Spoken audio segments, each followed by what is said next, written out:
మరి వీళ్ళ వెర్షన్ వీళ్ళు కరెక్ట్ అంటున్నారు, జగన్ వెర్షన్ ఆయన వెర్షన్ కరెక్ట్ అని ఆయన చెప్తున్నారు. 2004లో రాజశేఖర రెడ్డి గారిని ముఖ్యమంత్రిని చేసింది ఎవరు? First question.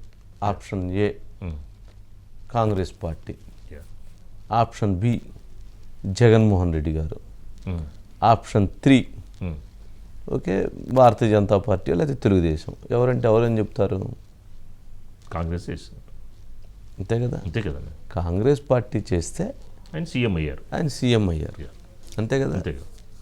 ఎవరు చేశారు? రెండోసారి మళ్ళీ 2009లో ఎవరు సీఎం చేశారు? మళ్ళీ కాంగ్రెస్ పార్టీ చేసింది. సోనియా గాంధీ చేసింది, రాహుల్ గాంధీ చేశాడు, కాంగ్రెస్ పార్టీ అధినాయకత్వం చేసింది. ఆ రోజు రాజశేఖర రెడ్డి గారు 2004లో ఏ జెండా పట్టుకొని తిరిగాడండి? కాంగ్రెస్ పార్టీ జెండా పట్టుకొని తిరిగాడు. ఆ రోజు గెలిచినటువంటి ఎమ్మెల్యేలు మొత్తం ఎవరండి? కాంగ్రెస్ పార్టీకి ప్రజలు ఓటేస్తే వాళ్ళ ద్వారా గెలిచినటువంటి ఎమ్మెల్యేల ద్వారా ఎన్నుకోబడి అధిష్టానం ఆదేశాల మేరకు నిల్చున్నబట్టి రాజశేఖర రెడ్డి గారు. మరి కాంగ్రెస్ పార్టీ రాజశేఖర రెడ్డి గారిని సీఎం చేస్తే 2 సార్లు, మరి జగన్మోహన్ రెడ్డి గారు ఏమంటున్నారు? కాంగ్రెస్ పార్టీ నాయకులు ఈడకొచ్చి రాజశేఖర రెడ్డి గారికి నివాళులు అర్పిస్తారట అంటున్నాడు. అంటే ఎవరికి రైట్ ఉంది? రాజశేఖర రెడ్డి గారి పొరుగు పోవటానికి కారణం ఎవరు? రాజశేఖర రెడ్డి గారి ప్రతిష్ఠ దెబ్బతింటానికి కారణం ఎవరు? రాజశేఖర రెడ్డి గారిని సిబిఐ కేసుల్లో పెట్టడానికి కారణం ఎవరు? రాజశేఖర రెడ్డి గారు ఈరోజు ఇంత స్థాయి ఈ రకంగా ఆయన అవమానపడటానికి కారణం ఎవరు? జగన్మోహన్ రెడ్డి గారు. మరి కాంగ్రెస్ పార్టీ రాజశేఖర రెడ్డి గారికి మంచి చేసిందా, జగన్మోహన్ రెడ్డి గారు కాంగ్రెస్ పార్టీకి మంచి చేశారా అనేది ఆలోచించుకోవాలి. ఇక్కడ ఆలోచించాల్సింది అది సబ్జెక్టు, మిగిలింది కాదు. సరే ఇదొక అంశం పక్కన పెడదాం, అది కూడా ఎజెండాను కూడా పక్కన పెడదాం. కొత్త అంశం. ఆయన భార్య ఉన్నారు, ఎట్టొస్తాడో రాని చూస్తామంటున్నారు. ఎట్టొచ్చేది ఏంటి? రాజశేఖర రెడ్డి గారు చంపారని మీరు అపప్రదేశిన రిలయన్స్ వాళ్ళకి మీరు రాజ్యసభ ఇస్తారు అనుమానం అని.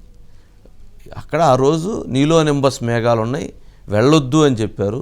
ఆయన అయినా కానీ వెళ్ళాలని వెళ్ళారు. ఆ రోజు ప్రమాదం చేస్తూ అది జరిగింది. అంతే కదా? అది ప్రమాదం అన్నటువంటి విషయం 100కు 100% అందరూ ధృవీకరించారు. ఈయన రాజకీయ లబ్ధి కోసం ఈయన దాన్ని వక్రీకరిస్తూ ఉంటాడు. అవసరమైనప్పుడల్లా మనకి ఎలా కావాలంటే అలా వక్రీకరిస్తూ ఉంటారు. అదేనా రాజకీయం? అప్పుడు చనిపోయినప్పుడు ఆయన సైలెంట్గా ఉంటే ఆయన్ని ముఖ్యమంత్రిని చేసేవాళ్ళు. అప్పుడే ఆయన ఎప్పుడైతే చనిపోయాడో ఆయన శవం అక్కడ ఉన్నప్పుడే ఎవరైతే ఎమ్మెల్యేలు అందరితోటి సంతకాలు పెట్టించుకునేటువంటి కార్యక్రమం చేసి ముఖ్యమంత్రిగా తాను అవటం కోసం ఆ సంతకాల సేకరణ కార్యక్రమం జరిగి అది ఢిల్లీకి పంపించేటువంటి నేపథ్యంలో అది అధిష్టానం అరే తండ్రి శవం అక్కడ ఉన్నప్పుడు ఈయన ముఖ్యమంత్రి కావాలనేటువంటి ప్రయత్నం చేయటాన్ని వాళ్ళు వ్యతిరేకించారు. అసలు ఇది ఇప్పుడు ఈ సమయం ఇది కాదు కదా, అంత్యక్రియలు కదా జరగాల్సింది, శవాన్ని ఆడబెట్టి ఈ రకంగా చేయటం వ్యతిరేకించారు. వ్యతిరేకించి ఆ రోజు ఓహో ఇతను చాలా తొందరపడుతూ ఉన్నాడు, దీని విషయంలో మనం వెయిట్ చేయాలి, అనుభవం ఉన్నటువంటి వ్యక్తికి ఇవ్వాలి. ఎందుకు? ఇతనికి ఇప్పటికే ఈ 5 సంవత్సరాలు 6 సంవత్సరాలు అనేకమైనటువంటి ఎలిగేషన్స్ వచ్చినాయి, అనేకమైనటువంటి అవినీతి అంశాలు చేశారు. స్వయంగా రాజశేఖర రెడ్డి గారు ఇతను నేడు ఉంచొద్దు, ఇతను బెంగళూరులో ఉంచండి, హైదరాబాద్ రానియొద్దు, ఇక్కడ రానియొద్దు అని చెప్పని ఆయన దూరంగా పెట్టినటువంటి పరిస్థితి ఉంది. అంటే ఇతని వలన ప్రమాదం పొంచి ఉందన్న ఉద్దేశంతో ఆయన ఆ రోజు వాళ్ళు కాంగ్రెస్ పార్టీ వాళ్ళు రాజకీయాల్లో ఉద్దండు, కాంగ్రెస్ పార్టీతో సుదీర్ఘకాలంగా నిలబడినటువంటి వ్యక్తి కొణిజేటి రోసయ్య గారికి ఇచ్చారు. రోసయ్య గారిని కూర్చోబెట్టిన దగ్గర నుంచి ఎవరైనా ఆయన చేత పని చేయించారా?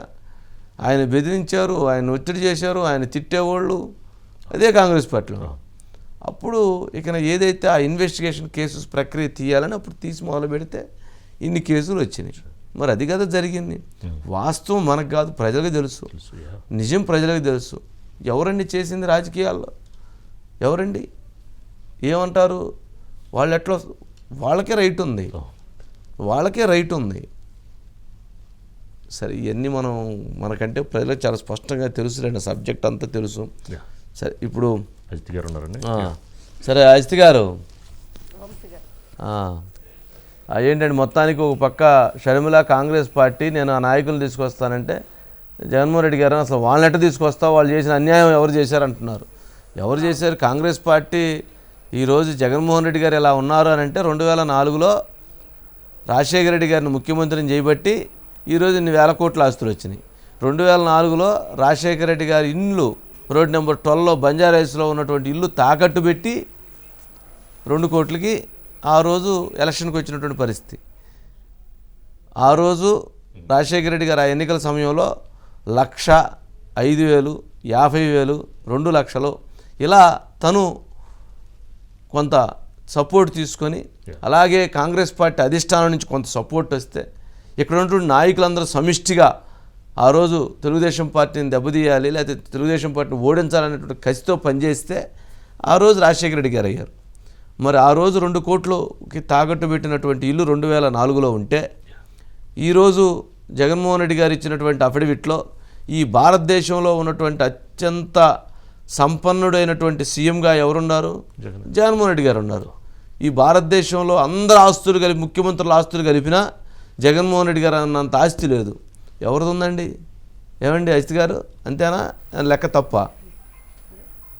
వంశీ గారు, అందులో వైఎస్ జగన్మోహన్ రెడ్డి గారికి కూడా ఫస్ట్ 2009లో పార్లమెంటు సభ్యుడిగా ఆయన కాంగ్రెస్ పార్టీ ద్వారానే ఎన్నికయ్యారు వంశీ గారు. ఫస్ట్ ఎంపీగా వైఎస్ జగన్మోహన్ రెడ్డి గారు కూడా కాంగ్రెస్ పార్టీ నుంచే ఎంపీగా ఎన్నికయ్యారు.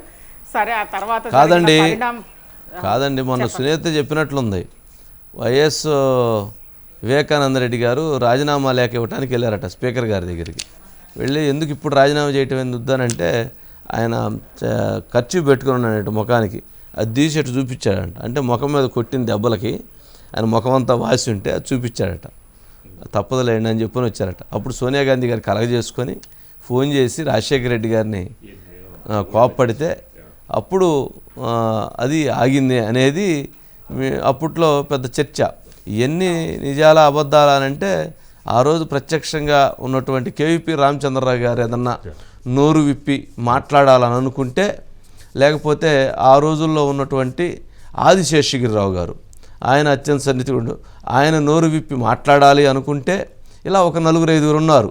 ఆ రోజు తెల్లబొచ్చు సూర్యుడు అని ఉండేవాడు పక్కన పిఏ, అతను కనుక నోరు విప్పి మాట్లాడాలి అని అనుకుంటే ఇలాంటి అతి కొద్ది మందికి చాలా అంశాలు తెలుసు. వాళ్ళు ఏంటంటే చెప్పరు. సరే, అవునా అజిత్ గారు, అంతేనా? అంతే వంశీ గారు. కానీ 2009లో వైఎస్ జగన్మోహన్ రెడ్డి గారే పోటీ చేసి ఆయన కడప పార్లమెంటు నుంచి కాంగ్రెస్ పార్టీ ఎంపీగా లోక్సభకు ఎన్నికయ్యారు వంశీ గారు. అంటే వైఎస్ జగన్మోహన్ రెడ్డి గారి కెరీర్ కూడా కాంగ్రెస్ పార్టీ నుంచే స్టార్ట్ అయింది అని అనేది అక్కడ. అయితే ఇక్కడ మనం మీరన్నట్లుగా వైఎస్ రాజశేఖర రెడ్డి గారు చనిపోయే వరకు కాంగ్రెస్ పార్టీనే వంశీ గారు. 2 సార్లు ఆయన్ని ముఖ్యమంత్రిని చేసింది కాంగ్రెస్ పార్టీనే.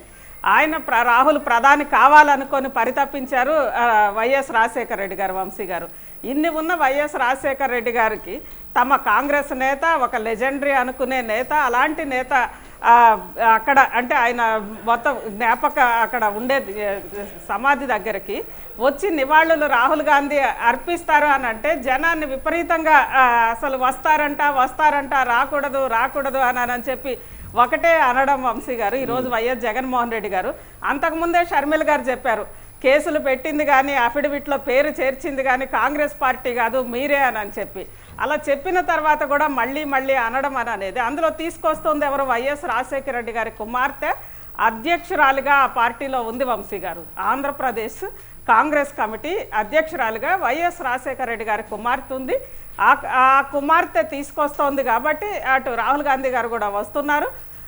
ఇంకొక మాట, ఈరోజు ఇంతకుముందు షర్మిల బయటలో ఉంది వంశీ గారు, అది చాలా అంటే ఆలోచింపదగిన అంశం ఉంది వంశీ గారు. ఒకటి, అసలు నన్ను చూసి నువ్వు అనుక్షణం ఇన్సెక్యూరిటీగా ఫీల్ అయ్యావా అని చెప్పింది వంశీ గారు. అంటే షర్మిల రాజకీయాల్లోకి వచ్చినప్పటి నుంచి కూడా చాలా కీలకమైన విషయాలు అక్కడ చెప్పింది. నన్ను చూసి నువ్వు చాలా అభద్రతా భావంతో ఫీల్ అయ్యావు, నేను పక్కనుంటే కూడా అభద్రతా భావంతో ఫీల్ అయ్యావు, అసలు నన్ను రాజకీయాల్లోకి తీసుకొచ్చిన తర్వాత మళ్ళీ అభద్రతా భావంతో ఎందుకు ఫీల్ అయ్యావని చెప్పి అడిగింది వంశీ గారు.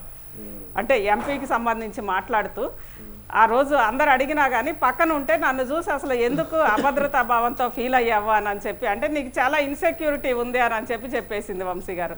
అంటే షర్మిలని చూసి ఇన్సెక్యూరిటీగా జగన్ ఫీల్ అయ్యారు అని అంటే ఇన్సెక్యూర్డ్గా అసలు ఏంటి అది? ఎప్పటి నుంచో ఆ ఫ్యామిలీలో జరిగిన అంశం వంశీ గారు. ఒక వివేక హత్య కాదు, అంతకు ముందు నుంచే ఆ ఫ్యామిలీలో ఈ అంశం ఒకటి జరుగుతూ ఉంది. అంటే వైఎస్ జగన్మోహన్ రెడ్డి గారు వర్సెస్ వైఎస్ షర్మిల గారు ఇద్దరి మధ్యలో కూడా ఒక యుద్ధం అనేది జరుగుతోంది. స్వయంగా విజయమ్మ అడిగినప్పటికీ అటు అంటే వైఎస్ జగన్మోహన్ రెడ్డి గారు కాదన్నారంటే ఆ ఫ్యామిలీ వార్ అనేది వివేక హత్యతో స్టార్ట్ ముందు నుంచి స్టార్ట్ అయింది వంశీ గారు. అది మొత్తం మీద ఆ వార్ అంతా చివరికి ఇక్కడికి వచ్చింది. రేపు ఇడుపులపై సాక్షిగా రాహుల్ గాంధీ గారు వచ్చి వైఎస్ రాజశేఖర రెడ్డి గారి సమాధి దగ్గర ఆయన నివాళులు అర్పించి అక్కడ మాట్లాడతారు వంశీ గారు. మరి ఇక్కడ ఈరోజు వైఎస్ జగన్మోహన్ రెడ్డి గారు ఎలా వస్తారు అని చెప్పి పదే అన్నారు కదా. మరి అసలు ఇక రేపు అసలు రాజకీయ ముఖ చిత్రం అనేది రేపు కనిపిస్తుంది వంశీ గారు. దాకా కనిపించిన ముఖ చిత్రం సరిపోలేదా అజిత్ గారు? సరిపోయింది. ఇది ఫ్యామిలీ ముఖ చిత్రం ఎక్కువ ఉంది. ఏందండి ఈ ముఖ చిత్రం? ఎవరికి ముఖ చిత్రం? ఏం ముఖ చిత్రం? ఏమన్నా రోడ్లు వేయడానికి ఉపయోగపడిద్దా ఈ ముఖ చిత్రం? ఏమన్నా స్కూల్ భవనాలు కట్టడానికి ఉపయోగపడిద్దా ఈ ముఖ చిత్రం? ఏమన్నా ఆసుపత్రిలో వైద్యాన్ని అందించడానికి పనికొచ్చిద్దా ఈ ముఖ చిత్రం? లేకపోతే రాష్ట్ర అభివృద్ధికి ఏమైనా పనికొచ్చిద్దా ఈ ముఖ చిత్రం? దేనికి పనికి వస్తుందండి ఈ ముఖ చిత్రం? కాంగ్రెస్ పార్టీ ద్వారా వాళ్ళ నాన్నగారిని ఎమ్మెల్యే చేశారు, వాళ్ళ నాన్నగారిని ముఖ్యమంత్రిని చేశారు, ఈయన్ని ఎంపీని చేశారు. ఈయన్ని ముఖ్యమంత్రిని చేయలేదని ఈయన గొడవపడి బయటకు వచ్చి వాళ్ళ మీద యుద్ధం చేసి ఈరోజు ఆయన పార్టీ పెట్టి వాళ్ళందరూ దొంగలు వాళ్ళందరూ ఎదవలానంటే ప్రజలు ఏమనుకుంటారు? ప్రజలు ఆలోచించేటువంటి శక్తి ఉంది ప్రజలకి. ప్రజలను మరీ అంత అమాయకులుగా తీసుకోకూడదు, ప్రజల్ని మరీ అంత అమాయకులను చేయకూడదు. సరే ఇవన్నీ నడుస్తుంటేలేండి. ఇక నెక్స్ట్